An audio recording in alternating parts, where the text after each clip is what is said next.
நான் சுந்தரவள்ளி. தமிழ்நாட்டில் இன்னைக்கு மாரத்தான் ஓட்டம் தாங்க பெருசா பேசப்பட்டு இருக்கு. அண்ணன் விஜய் அவர்கள் 3 கிலோமீட்டர் ஓடி இருக்காரு. உலகத்திலே 3 கிலோமீட்டர் ஓடின ஒரே முதலமைச்சர் அவர் தான் அப்படின்னு உருட்டி விட்டு இருக்காங்க. இதுக்கே அவ்வளவு வேலைன்னா 3 மணில இருந்து மாரத்தான்ல ஊழல் நடந்திருக்கு, மாரத்தான்ல உள்ளடி வேலை நடந்திருக்கு. மாரத்தானுக்கு பேர் கொடுத்தவங்களை விட்டுட்டு கட்சிக்காரங்களை ஓட வச்சிருக்கிறானுங்க. இவங்க பேர்ல கொண்டு வந்த ஜெர்சி எல்லாம் எடுத்து கட்சிக்காரங்களை போட விட்டு ஓட விட்டுருக்கானுங்க. இது பயங்கர பிரச்சனையா ஒரு பக்கம் போயிருக்கு. என்னடா திடீர்னு அண்ணன் மாரத்தான் ஓடுறாருன்னா, இங்கே அத்தனை ஈபியையும் எலக்ட்ரிக் போர்டோடைய உற்பத்தியை தனியாருக்கு விட போறாங்க. 12 மாவட்டங்கள்ல துப்புரவு தொழிலாளர் பணியை அப்படியே தனியாருக்கு ஒப்படைக்க போறாங்க. இதை தாண்டி துப்புரவு பணியாளர்கள் வேலை செய்யற இடத்துல செருப்பெல்லாம் கொண்டு வந்து அவங்க வெளியே அப்புறப்படுத்த சொல்லியிருக்காங்க. அவங்க செருப்பை தூக்கிட்டு வந்து வெளியே அப்புறப்படுத்துறாங்க. இது பயங்கரமான பேச்சு பொருளாக மாறி இருந்தது. இதோட டெய்லி ஒரு 5 ரேப் நடக்கும்ல, இன்னைக்கு ஒரு 3 ரேப் 4 ரேப் நடந்திருக்கு. இதெல்லாம் மூடி மறைக்கணும். அண்ணனுக்கு தெரிஞ்ச ஒரே வழி மாரத்தான், போதை பொருள் ஒழிப்பு மாரத்தான். யார கையில வச்சுக்கிட்டு 258 கோடி போதை பொருள் கடத்தின குடும்பத்தை சேர்ந்த ஆதவர்ஜுனா வச்சுக்கிட்டு அண்ணன் என்ன சொல்றாரு, போதை பொருள் ஒழிக்க போறாராம். வர்றேன். என்ன நடந்தது தோழர்களே? தமிழ்நாட்டுல ஏதோ அறுத்து தள்ள மாதிரி ஒரு பிம்பத்தை கட்டமைச்சுட்டே இருக்கிறாங்க. எல்லாம் விஜய் பிம்பம் தான். அப்படிதான் ஏமாந்து நீங்க ஓட்டு போட்டீங்க. விஜய் விசில் இந்த 2 மட்டும் வச்சுக்கிட்டு உள்ளூர்ல எவன் எம்எல்ஏக்கு நிக்கிறான்னு கூட தெரியாம ஓட்டு போட்டு கந்து வட்டிக்காரன், கொலகாரன், கொள்ளக்காரன், கஞ்சா கடத்தின அத்தனை பேருக்கு ஓட்டு போட்டீங்க. இப்பயும் விஜய் மயமா தான் அரசியல் போயிட்டு இருக்கு.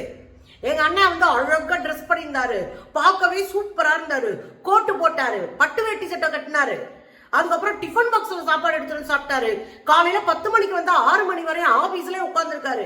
இப்படி பல உருட்டல்கள் இதுல நடந்துட்டே இருந்தது. அதாவது இவரை பெரிய பிம்பமா அப்படியே டெடிகேட்டடா வேலை பார்க்குற மாதிரி ஒரு பிம்பத்தை கட்டமைச்சுட்டே இருந்தாங்க.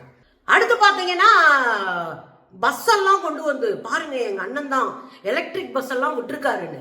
அது திமுக பீரியட்ல வாங்கப்பட்ட பஸ். அந்த 300-400க்கு மேற்பட்ட அந்த பஸ் எல்லாம் அந்தந்த மாவட்டங்கள்ல இருந்து மொத்தமா சென்னைக்கு கொண்டு வர சொல்லிட்டாரு. சென்னைக்கு கொண்டு வந்தா 3 நாள் தெருவில் கிடந்தாங்க அந்த ஊழியர்கள், டிரைவரும் கண்டக்டரும். பஸ்ஸுக்கு அடியில படுத்து கிடந்தாங்க, பஸ்ஸுக்குள்ள படுத்து கிடந்தாங்க. என்ன செய்யறது, கூப்பிடுவாங்களா வைப்பானுங்களே தெரியாம தெருவில் கிடந்தாங்க அவங்க. இப்படி 3 நாள் ஒரு ஊர்ல இருந்து ஒரு பஸ் வர்றதுக்கு 40,000 ரூபாய் அப்படின்னா 3 நாள் 300க்கும் மேற்பட்ட பஸ்ஸுகள் இங்க வந்துச்சுன்னா எத்தனாயிரம் கோடி வீணாக்கப்பட்டிருக்கு அப்படின்றத யோசிச்சுக்கோங்க மக்கா. இப்படி திமுக செஞ்ச வேலையில ஸ்டிக்கர் ஓட்டுனாரா அண்ணன், அது ஒரு பக்கம் புகழ்ந்து பேசிட்டு இருக்காங்க. அண்ணனை புகழாட்டினா இந்த பிள்ளைகளுக்கும் பையங்களுக்கும் தூக்கம் வராது, அந்த அளவுக்கு புகழ்ந்து அடிச்சு விடுவானுங்க. இன்னொரு முக்கியமான பிரச்சனை ஒண்ணு இருக்குங்க. 12 மாவட்டங்கள்ல துப்புரவு தொழிலாளர்கள் அவங்கெல்லாம் தனியாருக்கு விட்டுறது.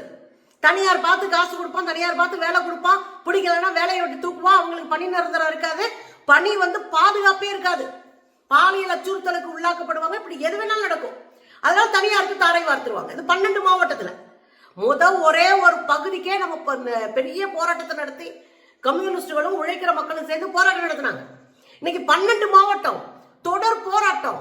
அதெல்லாம் இன்னைக்கு அந்த போராட்டத்தினாலையும் கம்யூனிஸ்டுகளினுடைய கடுமையான கேள்வியாலையும் இன்னைக்கு அந்த 12 மாவட்டத்துல துப்புரவு தொழிலாளர்களை தனியாருக்கு ஒப்படைக்கிறத நிறுத்தி வச்சிருக்கு அரசு. இது பரவாயில்லைங்க.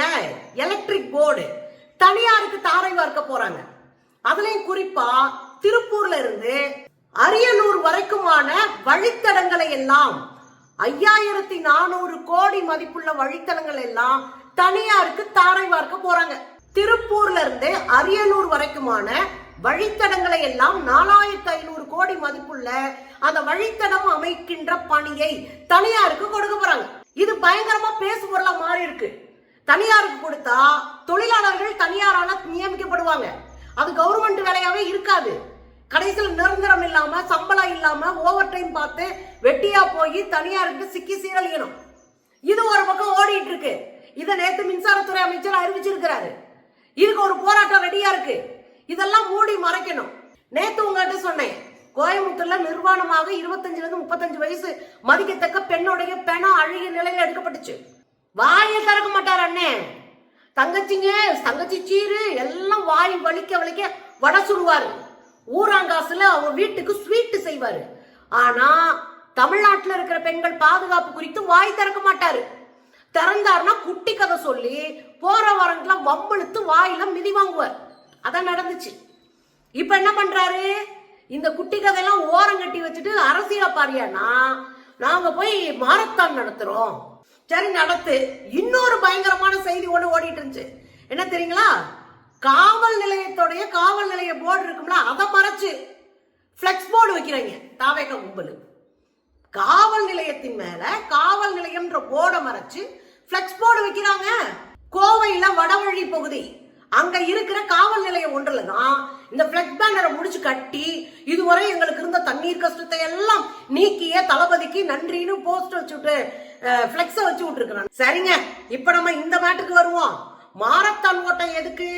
போதை பொருள்களை எல்லாம் அடியோடு அழிப்பதற்காக மாரத்தான் ஓட்டம். இதை யாரு ஏற்பாடு பண்ணது? ஆதவ் அர்ஜுனா. ஆதவ் அர்ஜுனா யாரு? 258 கோடி ரூபாய்க்கு போதை பொருள் கடத்தி சிக்கிய குடும்பத்துல இருக்கிற மருமையர். அதுல அவங்க மாமியாரான லீமா ரோஸ் பேர் இருக்கு, அவங்க மனைவியார டெய்சி ஆதவ் அர்ஜுனா பேர் இருக்கு, அவங்களுடைய அந்த அம்மா லீமா ரோஸோடைய தம்பியா அண்ணனோ அவரு ஜான் பிரிட்டோ அவருடைய பேர் இருக்கு. இப்படி இந்த குடும்பத்துல இருக்கிற மொத்த பேரும் அதுலதான் இருக்கு.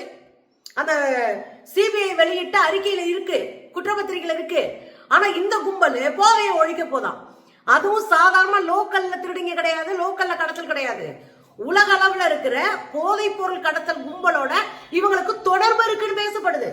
இலங்கைக்கு போதை பொருள் கடத்தப்படும் போதுதான், நாடு விட்டு நாடு கடத்தப்படும் போதுதான் சிக்கி இருக்கு இந்த கூட்டம். திருவனந்தபுரத்துல இந்த கூட்டம் சிக்கி இருக்கு போதை பொருள் கடத்தி. அப்ப இவ்வளவு போதை பொருள் கடத்தின ஒரு குடும்பத்துல இருப்பாங்களாம்.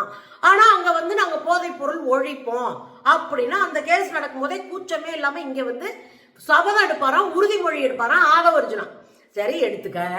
ஆதவ் அர்ஜுனா யாரு? அண்ணன் கூட சிபிஐ விசாரணைக்கு டெல்லிக்கு கிளம்புறாரு தனி விமானத்துல. அண்ணன் விஜய் கூட 41 பேர் பலியானாங்கல்ல, அதுக்கு விசாரணைக்கு போறாரு. போகும்போது 45 நிமிடங்களுக்கு மேலாக தனி விமானம் இயக்கப்படல, நிறுத்தப்பட்டுருச்சு. அங்க ஓட்டுற பைலட்டு சண்டை போடுறாரு. எதுக்கு? இந்த ஆதவ் அர்ஜுனா பையில மது பாட்டில் இருந்தது, அதனால அதை எடுத்து கீழே கொடுத்துட்டு வாங்க, அப்புறம் தான் நான் வந்து வண்டியவே எடுப்பேன்ட்டாரு அந்த பைலட்.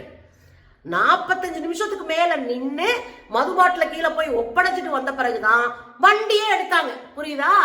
இவங்க தான் தமிழ்நாட்டுக்கு பாதுகாப்பு. தமிழ்நாட்டுல போதைய ஒழிக்க போறாங்க. போன ஆட்சியில போதை மருந்து கடத்தினா அவனை குண்டாசுரத்துக்கு உள்ள போறதுக்கான சட்டத்திருத்தம் கொண்டு வந்தாங்க. அவனுடைய சொத்துக்களை எல்லாம் பறிமுதல் செய்தார்கள். போதை பொருள் கடத்துறவே சொத்தை பறிமுதல் பண்ணாங்க. அப்ப இந்த ஆதவ் அர்ஜுனா வீட்டு சொத்தை பறிமுதல் பண்ணிருக்கணும்ல. ஆதவ் அர்ஜுனா அமைச்சரா இருக்காரு. அதுவும் சின்ன சின்ன துறைமுகங்களை எல்லாம் நிர்வகிக்கிற அமைச்சர் இவர் தான். துறைமுகங்கள் வழியா தானே போதை பொருள் எல்லாம் கடத்தப்படுது. அப்ப அதுக்கு அமைச்சரா இருக்கிறது தகுதியானால் தானே இவரு. இன்னொரு விஷயம் என்ன அப்படின்னா, இவர் அண்ணன் நடிச்ச படத்துல பூரா போதை பொருளுக்கு எதிராகவே பேசினாரு. ஆமா, எம்ஜிஆர்ன்றார்ல, எம்ஜிஆர் எந்த படத்திலையும் தண்ணி அடிக்கிற மாதிரியும் சீரட்டு குடிச்சு ஊதுற மாதிரியும் நடிக்கவே மாட்டாரு. படத்துடைய தலைப்பை கூட பாசிட்டிவா வைக்கணும்னு சொல்ற ஒரு ஆள் தான் எம்ஜிஆர். எம்ஜிஆர் ஒரு இடத்துல தண்ணி அடிக்கிற மாதிரி காமிச்சா அவன் அந்த படத்துல வில்ல கெட்ட அண்ணன் தம்பியா இருப்பாரு. அப்ப அதுல தெளிவா இருந்தாரு. ஆனா இதுவரை நான் ரெடிதான் வரவா, எதுக்குனே பூரா தண்ணி அடிச்சுட்டு ஆடுற பாட்டு. வாங்கண்ணா வணக்கம்ண்ணா, என் சாங் ஒண்ணு கேளுங்கண்ணா, ஏண்டா பூரா தண்ணி அடிச்சு தெருவில் நிக்கிற பாட்டு. பொம்பளை பிள்ளைகிட்ட இழிவா பேசுற காட்சி. இவரு தான் தமிழ்நாட்டுல போதைய ஒழிக்க பிறந்த தேவதூதன். நான் யாது? சரிங்க, போதைய ஒழிக்கிறதுக்கு ஒரு மாரத்தான் நடத்துறீங்க, ஆன்லைன்ல விண்ணப்பிக்க சொல்றீங்க. இளைஞர்கள் நிறைய பேர் ஆன்லைன்ல விண்ணப்பிச்சிருக்காங்க. அவங்களுக்குன்னு ஒரு நம்பர் கொடுத்துருக்கீங்க. அந்த நம்பருக்கு ஜெர்சி வரைக்கும் அடிச்சிருக்கீங்க, பனியன் வரைக்கும் அடிச்சிருக்கீங்க. ஆனா 3 மணிக்கு வந்து அந்த பசங்க கேட்கிறாங்க எங்கேயா எங்க ஜெர்சின்னு. அவளதான் பனியன்லாம் தீந்து போச்சு, ஏதோ ஏழை விட்டு ஆளு கொஞ்சம் எடுத்துட்டு போயிட்டாங்கன்ற மாதிரி. அவங்களுக்கு ஒரு நம்பர் கொடுத்துருக்கீங்க. அவங்க அளவுல டிஷர்ட் வாங்கியிருக்கீங்க. அந்த நம்பர் டிஷர்ட் அவங்ககிட்ட எடுத்து கொடுக்கணும். ஆனா நீங்க என்ன பண்ணீங்க? மொத்தமா உங்க கட்சிக்காரனை போட விட்டு ஓட விட்டுருக்கீங்க. சரியா? இது அயோக்கியத்தனம்னு நான் சொல்லல, அந்த பசங்க சண்டை போட்டுருக்காங்க பாருங்க.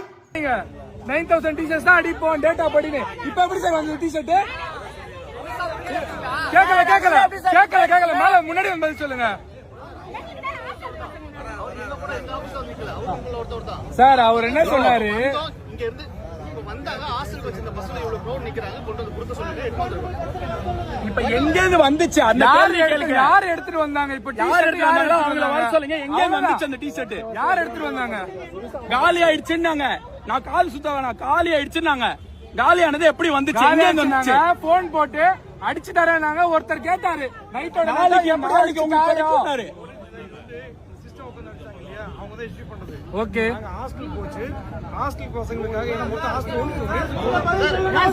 சார், நீங்க ஏன் சார் அந்த சைடு நிக்கிறீங்க? இதுல அண்ணன் 3 கிலோமீட்டர் ஓடி இருக்காருங்க. ஏங்க, காஷ்மீர் முதலமைச்சர் இருக்காரு, ஜம்மு காஷ்மீர் முதலமைச்சர். ஜம்மு காஷ்மீர் முதலமைச்சர் 22 கிலோமீட்டர் ஓடி இருக்காரு மாரத்தான்ல. சரி, நீங்க அவ்வளவு தூரம் போக வேணாம். மாரத்தான்ல ஓடுற முதலமைச்சர்னு சொன்னீங்கல்ல, கொரோனா பேஷண்ட சொந்த அப்பா அம்மா பிள்ளைகளை கூட பார்க்காம உயிருக்கு பயந்து வெளியே நின்றுட்டு இருந்த போது கொரோனா வார்டுக்குள்ள போன ஒரே முதலமைச்சர் ஸ்டாலின். ஞாபகம் வைங்க. எது மக்களுக்காக செய்யறாங்களோ அதைத்தான் கொண்டாடணும். டிஃபனை திறந்தாரு, கையிலே சாப்பிட்டாரு, ஏப்ப விட்டாரு, அப்படி பண்ணாரு, இப்படி பண்றாருன்றது முதலமைச்சருக்கான அழகு இல்ல. இன்னைக்கும் போய் என்ன பண்றாரு? பின்னாடி இப்படி நடக்கிறாரு, முன்னாடி இப்படி நடக்கிறாரு. பாருங்க.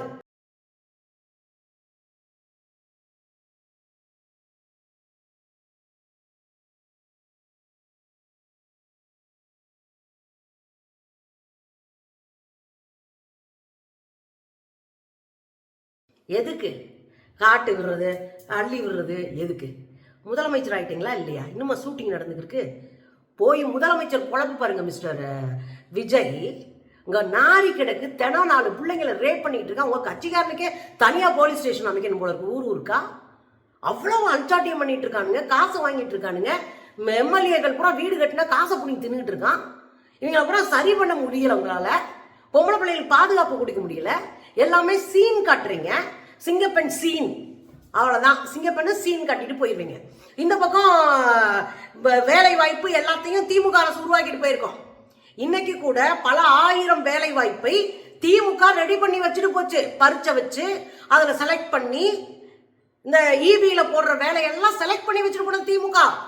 கூச்ச நாச்சம் இல்லாம ஸ்டிக்கர் ஒட்டி நிக்குது இந்த தற்கொலை பீஸ் நிர்மல் குமார். வெக்கமா இல்ல? கூச்சமாலையான்னு கேக்குறேன். முதலமைச்சர்னா யார் தெரியுங்களா? நேர்மையா மனசாட்சிக்கு உட்பட்டு மக்களுக்காக யார் நின்று களமாடுகிறார்களோ, புதுசா யோசிச்சு இன்னும் அடியிலிருந்து மக்களை தூக்கி பிடிக்கிறார்களோ அவங்கதான் முதலமைச்சரா இருக்க தகுதி இருக்கு. சோ காட்டுறது, ஹார்ட் விடுறது, முத்தம் கொடுக்கறது, அப்படியே நடந்து சோ காட், இதெல்லாம் எந்த சினிமாக்காரங்களும் செய்வாங்க. அதுக்கு எதுக்கு முதலமைச்சர்? பார்த்து பண்ணி விடுனே.